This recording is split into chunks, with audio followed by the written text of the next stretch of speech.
আসসালামু আলাইকুম viewers, welcome back to my another new video. আজকে আমরা একটি গুরুত্বপূর্ণ ইংরেজি স্ট্রাকচার ক্লাস নিয়ে আলোচনা করব। Okay viewers, let's get started. ইংরেজি শেখার এখনও সময় আছে, ওখানে যাওয়ার এখনও সময় আছে, ফেসবুক দেখার এখনও সময় আছে, বিয়ে করার এখনও সময় আছে। আমরা দৈনন্দিন জীবনে এই ধরনের বাক্যগুলি ব্যবহার করে থাকি। স্ট্রাকচার ব্যবহার করে কিভাবে বাক্যগুলিকে বলবো সেটি দেখে নিই।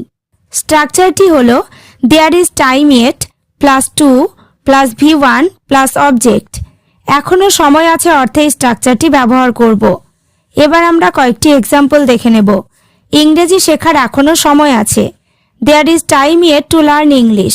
এখানে দেয়ার ইজ টাইম ইয়েট মানে এখনও সময় আছে, লার্ন মানে শেখা ভার্ব, আর ইংলিশ হলো object. There is time yet to learn English, ইংরেজি শেখার এখনও সময় আছে। নেক্সট, ফেসবুক দেখার এখনও সময় আছে। There is time yet to watch Facebook. এখানে টু ওয়াচ মানে দেখার, there is time yet to watch Facebook মানে ফেসবুক দেখার এখনও সময় আছে। পরেরটা, বিয়ে করার এখনও সময় আছে। There is time yet to get marry. এখানে দেয়ার ইজ টাইম ইয়েট মানে এখনও সময় আছে, টু গেট ম্যারি মানে বিয়ে করার, there is time yet to get marry মানে বিয়ে করার এখনও সময় আছে। নেক্সট, নতুন কিছু করার এখনও সময় আছে।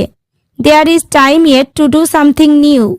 এখানে টু ডু মানে করার, সামথিং নিউ মানে নতুন কিছু, there is time yet to do something new, নতুন কিছু করার এখনও সময় আছে। ওখানে যাওয়ার এখনও সময় আছে। There is time yet to go there. এখানে টু গো মানে যাওয়ার, দেয়ার মানে ওখানে, there is time yet to go there মানে ওখানে যাওয়ার এখনও সময় আছে। এবার তোমরা স্ট্রাকচার ক্লাসটি ভালোভাবে বুঝতে পেরেছ। তাহলে ভেবে দেখার এখনও সময় আছে, মোবাইল ব্যবহার করার এখনও সময় আছে। বাক্যগুলি ইংরেজিতে কি হবে কমেন্ট করে জানিও। ওকে ভিউয়ার্স, আজ এই পর্যন্ত। চ্যানেলটিতে নতুন হলে চ্যানেলটি সাবস্ক্রাইব করো, লাইক শেয়ার কমেন্ট করতে ভুলো না।